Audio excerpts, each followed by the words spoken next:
Due to the graphic nature of this murder case, listener discretion is advised. This episode includes dramatizations and discussions of murder, assault, and suicidal ideation. We advise extreme caution for children under 13.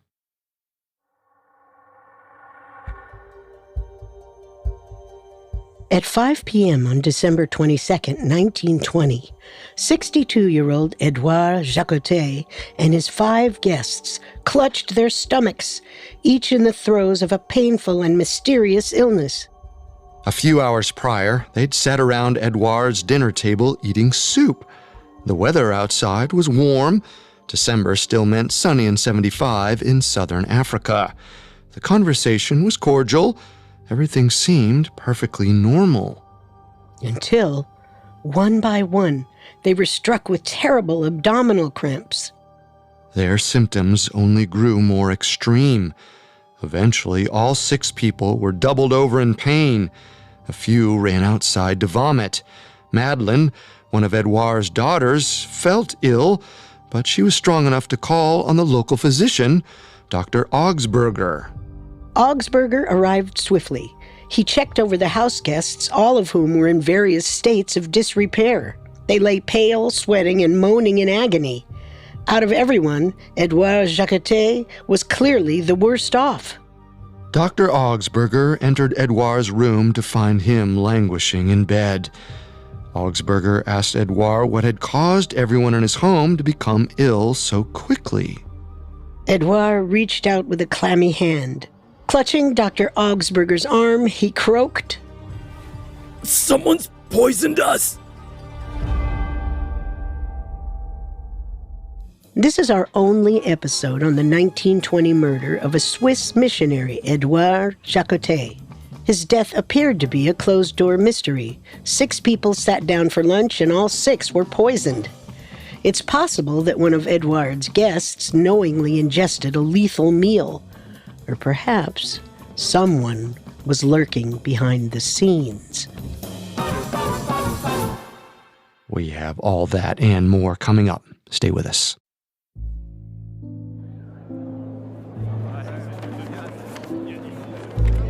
In 1884, a group of representatives from various European countries met in Berlin to discuss the future of an entire continent.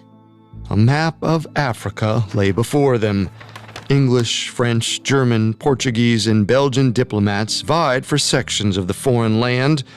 Without the consent of a single African nation, they divided the continent among themselves.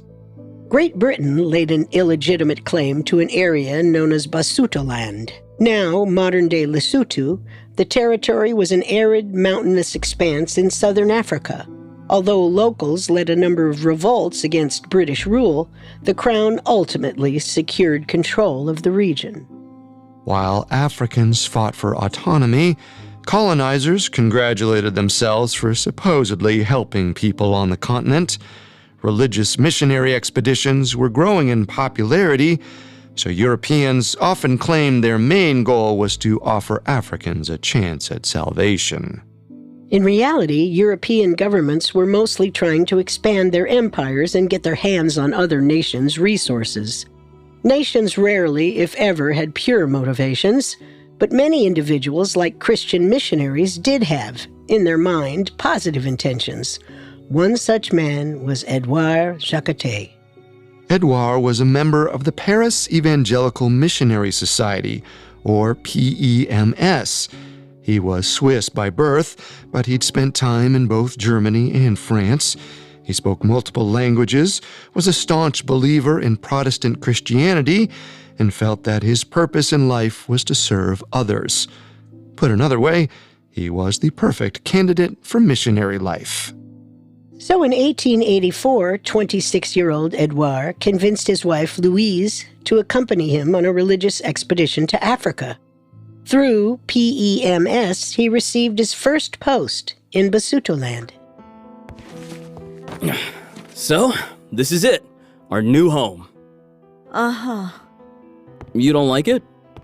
It's not Paris. No, it's better. See, darling, Paris is so busy. It's all hustle and bustle. Basutoland is quiet. It's calm. We could use a bit of that, don't you think? You better remember, I'm only doing this for you, Edouard. The life of a missionary required a lot of sacrifices. The Jacotets had to move thousands of miles away from everything and everyone they'd ever known. They had to accept that Basutoland was still a developing area, and it didn't have many of the conveniences they'd enjoyed in Europe. Perhaps most difficult, Louise had to spend the majority of her time alone while her husband did missionary work. Although these lifestyle changes were hard on Louise, Edouard took them in stride. No matter the struggle, he believed he was duty-bound to spread the word of his God. Edouard also held some fairly unconventional views compared to other missionaries. He didn't think Europeans should force Africans to worship the Christian God. Instead, he wanted his fellow missionaries to blend Christian beliefs with indigenous African traditions. This was because Edouard understood that religions are culture-specific. In his mind, any version of Christianity that took hold in Basutoland would need to be unique to the local people. This view of religion wasn't the only thing that made Edouard different. He was also a gifted linguist.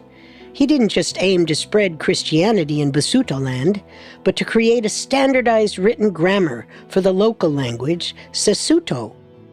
In addition to everything else, Edouard also worked at the mission's printing press, or book depot.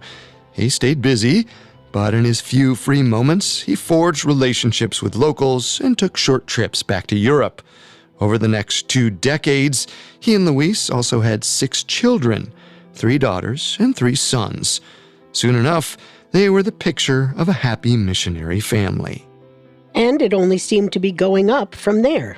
In 1906, 22 years after arriving in Basutoland, 48-year-old Édouard Jacottet published a practical method to learn Sesotho. It was the first time the grammatical rules of Sesotho were written down, and it became the leading text for non-native speakers. It was also Edouard's magnum opus. After the book's publication, Edouard gained a reputation as both an impressive scholar and a beloved missionary. The following year, perhaps in response to the success of his book, 49-year-old Edouard receives something of a promotion.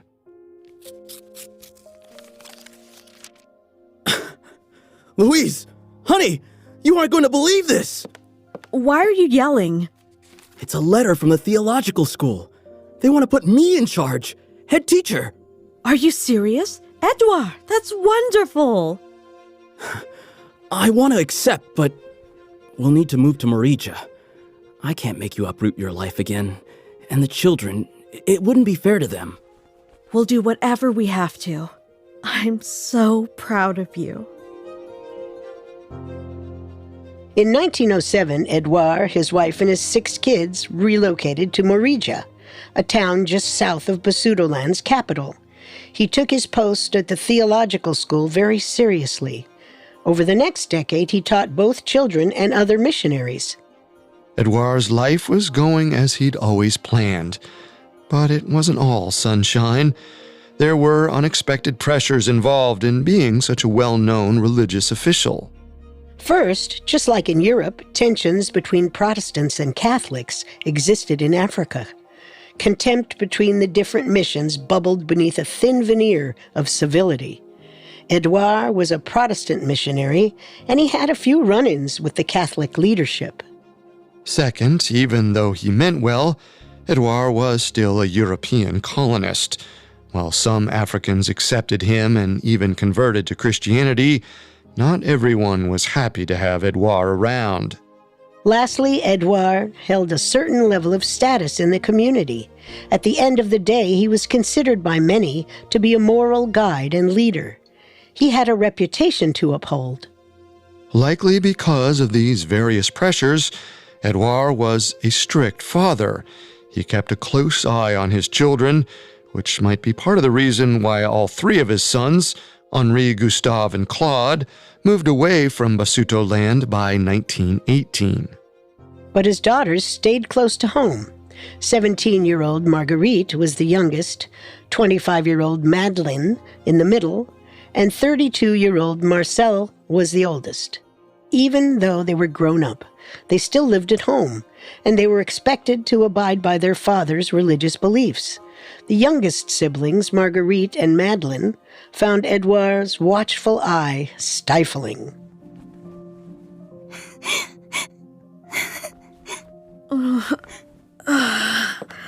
Marguerite, Madeleine, what's wrong with you two this time? Father says I can't go out with my friends without a chaperone. He thinks there will be boys there. And my head has been killing me for weeks. But Father won't send me back to Europe. There's no doctor here that can properly treat me, Marcel.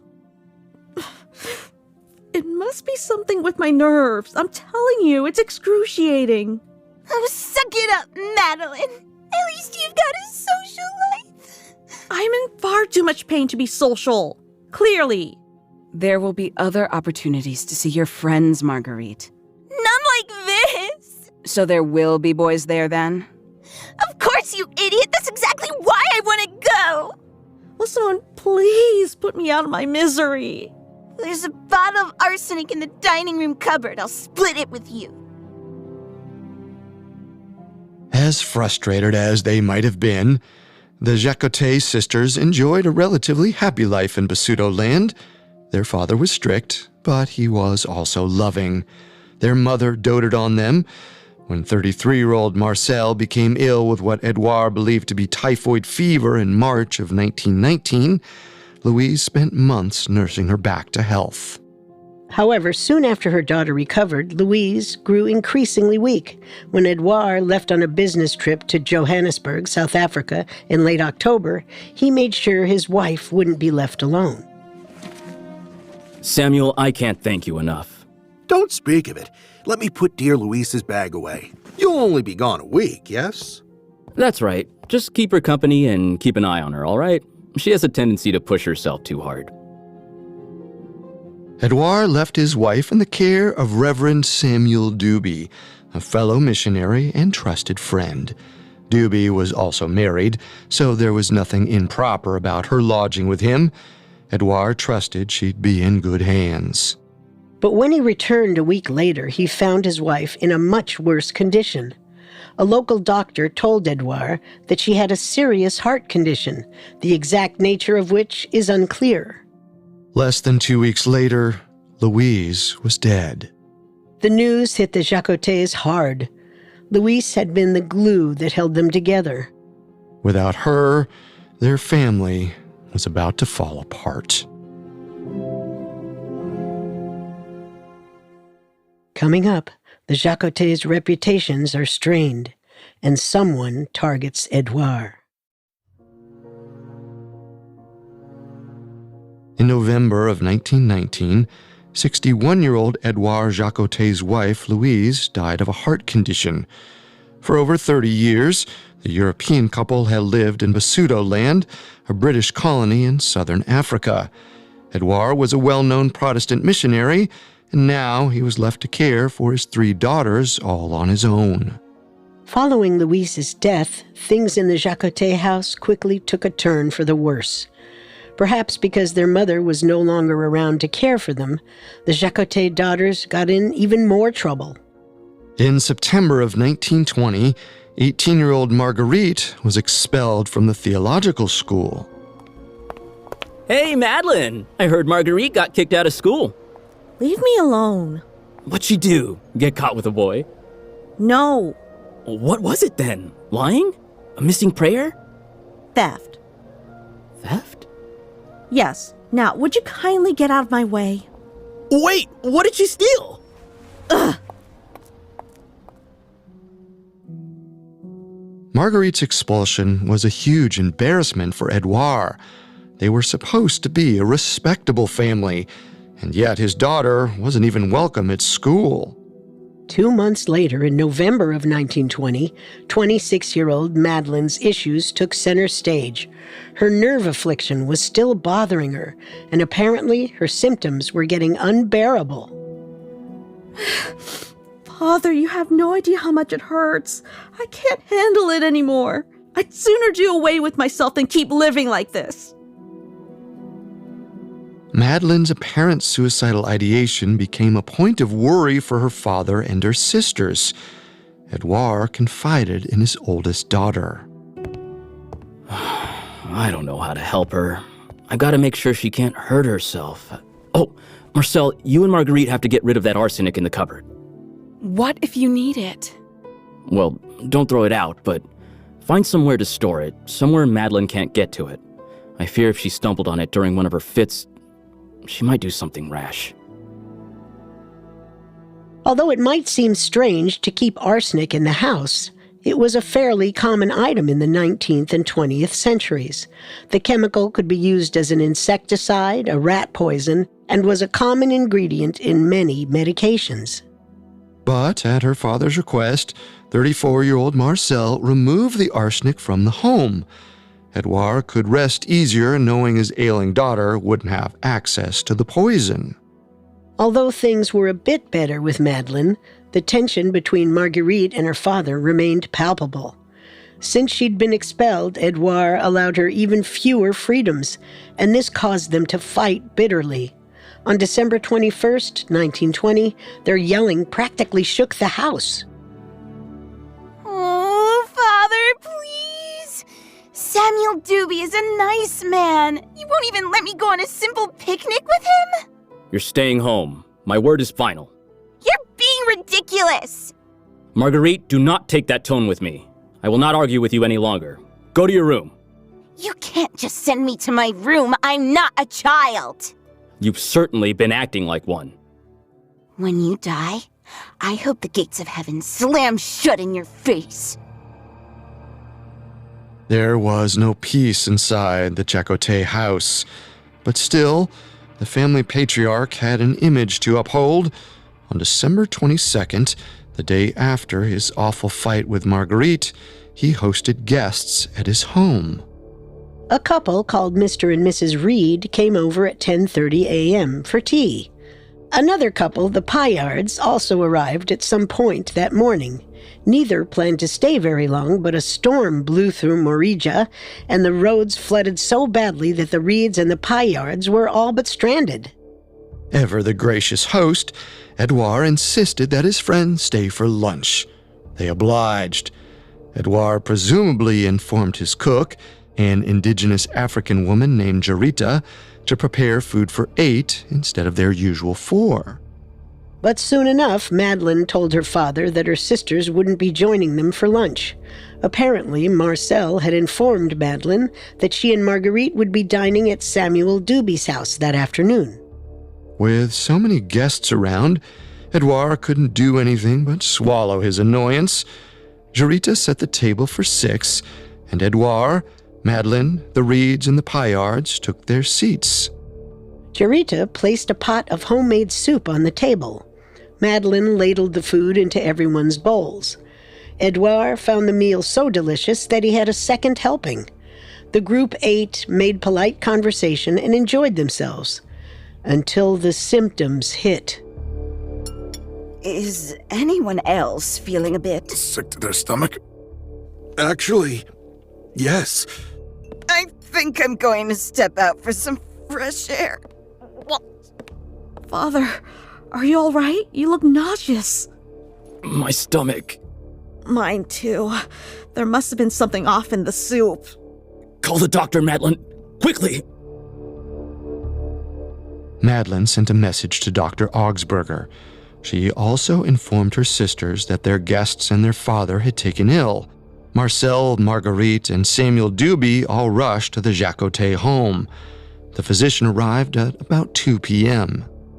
Dr. Augsburger administered injections of camphorated oil, an anti-inflammatory and pain-relieving medication. He kept an eye on everyone's vital signs. Madeleine recovered quickly. The Reeds and Paillards were back on their feet by 7 p.m. But Edouard, who'd eaten 2 full bowls of the soup, wasn't improving. With his daughters at his bedside, he grew increasingly sick. When Augsburger asked what had caused him and his guest to fall ill, Edouard told the doctor they'd been poisoned. Somehow, Edouard knew the cause of his own death. Even so, he could do nothing to stop it. He fell in and out of consciousness. Dr. Augsburger injected him with more camphorated oil.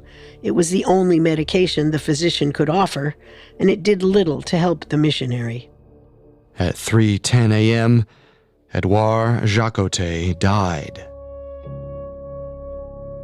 The next morning, Christmas Eve, news of Edouard's sudden death spread through Basutoland. People were heartbroken to hear of the missionary's passing and shocked to learn that he and his guests had presumably been poisoned. Early in the day, Dr. Hamilton William Dyke, a medical examiner from Basutoland's capital, came to the Jacotets' home to conduct an autopsy. Hoping to figure out exactly what chemical poisoned the late missionary, Dr. Dyke took samples of Edouard's stomach contents. He sent these to a government official for analysis. At the same time, Basutoland Police Inspector Pierre Bunbury questioned who he believed to be the most obvious suspect, the cook, Charita. How long did you say you've worked for Mr. Jacottet?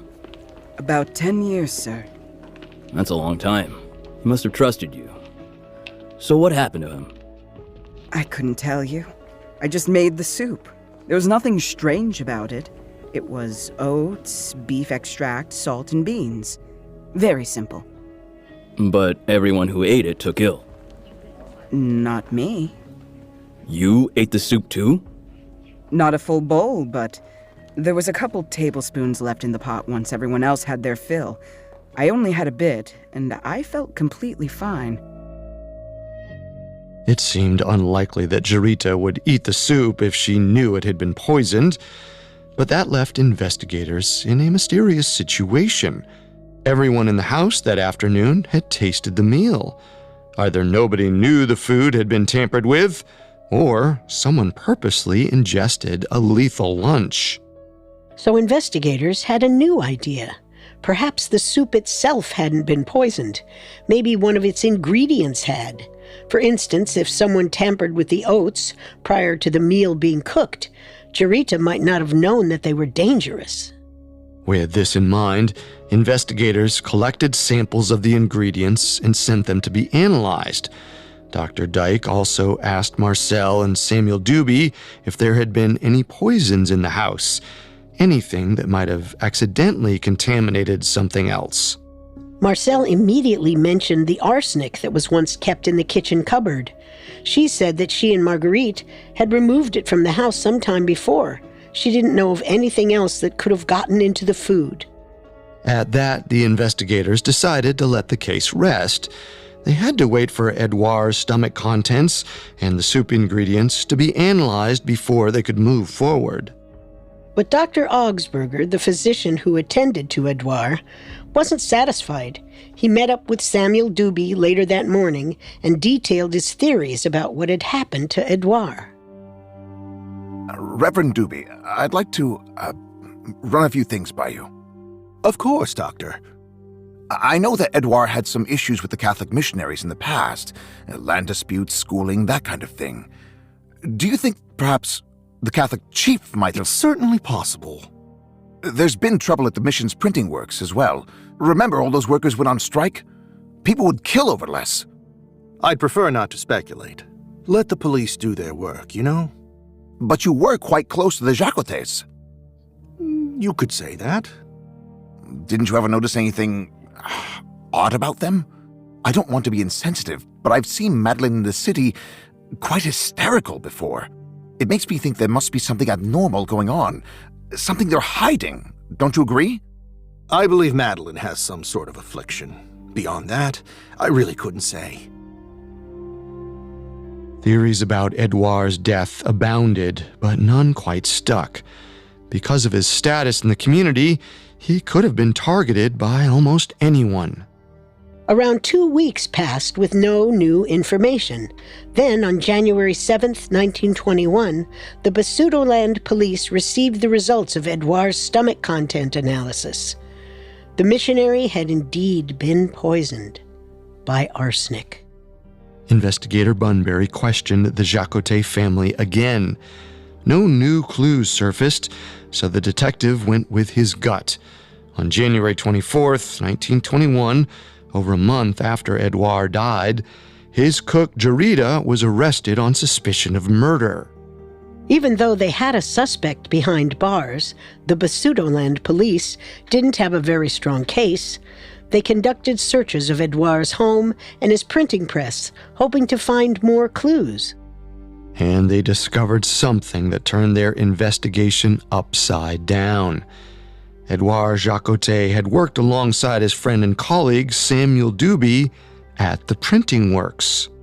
And inside a drawer in Duby's desk, the police uncovered a bottle of arsenic. It might have been normal to keep the chemical in a home pantry or medicine cabinet, but keeping it at work seemed very strange. In fact, it seemed an awful lot like Duby was trying to hide the arsenic, and there was only one reason he would do that.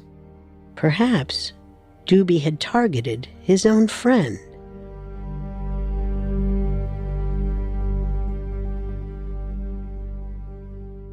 Up next, officers reveal Samuel Duby's terrible secret.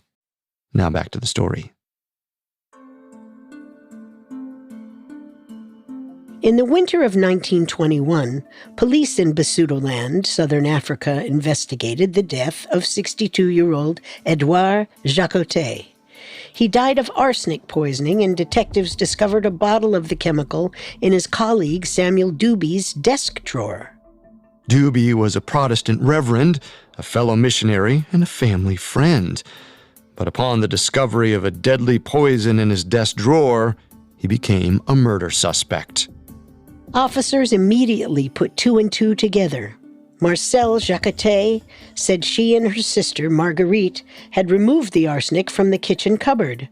Authorities must have believed that it was the same bottle of poison found in Samuel Duby's desk, because on February 3rd, 1921, Marcelle, Marguerite, and Duby were all arrested. At that point, Jarita was presumably released from jail. News that Edouard's own daughters and close friend might have killed him spread like wildfire. When the three suspects arrived for a preliminary hearing on February 10th, practically everyone in Basutoland was watching. The proceedings began with a retelling of the crime. On the afternoon of December 22nd, Mr. Jacottet and his guests sat down for a cordial lunch. Before they knew it, they all became the victims of poisoning. It's a bizarre case, to be sure. What motive would a person have to poison 6 people? Here, I present the first clue to answering such a question. Dr. William Dyke took samples of the deceased's stomach contents, the results of which will be explained by our government analyst. Upon examination, Mr. Jacottet's stomach was found to contain arsenic. This chemical was undoubtedly the cause of his death. But again, the question is why? Why would someone poison Édouard Jacottet? Perhaps we have our answer. Arsenic, the same chemical that killed Mr. Jacottet, was found in Samuel Duby's desk drawer. Now, I beg you, what purpose would a deadly substance have at a printing press? None. None indeed. I assert that the arsenic in Mr. Duby's desk had a far more sinister purpose. I invite our next witness to the stand. A gray-haired woman sat before the court. Her name was Edith King, and she was the headmistress of Marguerite's school. She was the woman who expelled Marguerite the previous September, and she needed to set the record straight. In September of last year, we had some issues at the school. Some money had been stolen from a teacher. In the hopes of finding it, we searched each girl's room. In Marguerite's, she was such a good student, really, which is what made it so shocking. She had a number of letters hidden in her room, all written in French. Now, I speak a fair amount of French, and I can tell you that the contents of these letters were not appropriate for any girl to receive. It became clear that Marguerite had a lover. The letters weren't signed with a proper name, but They were postmarked from Morija, and I recognized the handwriting. They were from Mr. Samuel Doobie. I immediately summoned Marcel, the oldest Jacottet sister, to the school. I was quite shaken, I admit, and I showed Marcel the contents of the letters. She reacted so calmly that I could only assume she already knew what I was telling her. Not only was I faced with the fact that Marguerite was having improper relations with a married reverend, but at that point, I was certain that her older sister was complicit in the affair. The revelation sent a shockwave through the courtroom. Edith further explained that the teenage Marguerite eventually broke down in tears and confessed to having a romantic relationship with 46-year-old Samuel Doobie. As awful as it was, Edith felt it was her duty to pass the information along to Marguerite's father. Edouard was faced with the knowledge that his own daughter was sleeping with his colleague, a man 28 years older than her. To make matters worse, Edith told Edouard that she believed Marcel was just as guilty as Marguerite. She'd kept the affair a secret and perhaps even helped orchestrate it. The shame was too much for Edouard to bear. He hushed the whole thing up and instructed Madeleine, then his only trusted daughter, to lie about why Marguerite was expelled. He'd rather have people think his child was a thief than an adulterer. Later on, Edith received a letter from Edouard. He told me to rest assured that the matter had been properly dealt with. He promised that Doobie was being removed from the mission and that his wife had been made aware of his indiscretions. With that, many locals thought they knew the truth behind Édouard Jacottet's murder. The motive seemed all too clear. Samuel Doobie's life was about to fall apart. Like Edouard, he'd spent decades as a missionary in Basutoland. He had a good reputation and what seemed like a solid marriage, but Edouard fired him from the mission and pushed him to confess his infidelity to his wife. Doobie almost certainly resented Edouard, perhaps enough to kill him. However, there was still one problem. Nothing was said about the soup's ingredients, which had been tested for arsenic. In all likelihood, this meant they didn't contain the poison. Therefore, whoever put the chemical into the food almost certainly did it while it was cooking, or right before the meal was served. Doobie had a weapon and he had a cause, but he hadn't been at the Jacottet's home until after the poisoning occurred. Someone else must have put the arsenic in the soup. It's unclear when exactly people moved in and out of the Jacottet house on the day of the murder. Sharita claimed that neither Marguerite nor Marcel were in the kitchen on the morning of December 22nd, 1920. However, Madeleine said that Marguerite had been there. She told investigators that she ran into Marguerite leaving the dining room.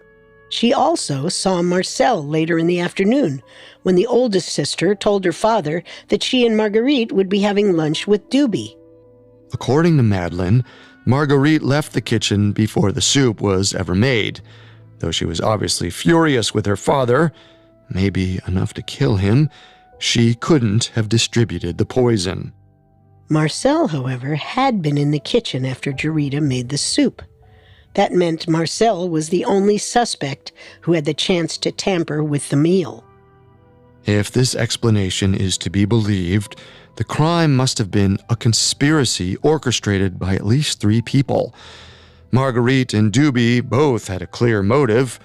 Marcel had the ability, and all 3 had access to a deadly poison. But there are still serious holes in this theory. Clearly, Marguerite and Doobie's emotions were running high, and either could have been driven to kill. However, Marcel's involvement makes much less sense. Her love life and reputation weren't on the line, so it's hard to believe she'd be willing to commit murder. But perhaps the poisoner never meant to kill Edouard. Marguerite and Marcel might have only wanted their father and his guests to suffer. They could have worked out that one serving of soup would result in illness. but their father had 2 bowls, which turned out to be lethal. Either way, there was no other obvious suspects. To many, it seemed like an open and shut case. Marguerite, Marcel, and Duby were the only people with the means, motive, and opportunity. Police brought the suspects back to jail, where they waited 3 agonizing weeks to hear whether or not they'd face a criminal trial. Finally, on March 3rd, 1921, they were informed of their fate. Marguerite Jacottet, Marcel Jacottet, and Samuel Duby.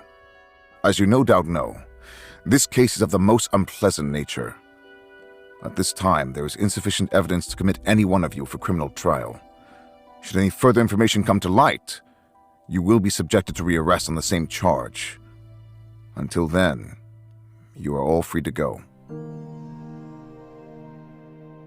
This decision baffled Marija locals.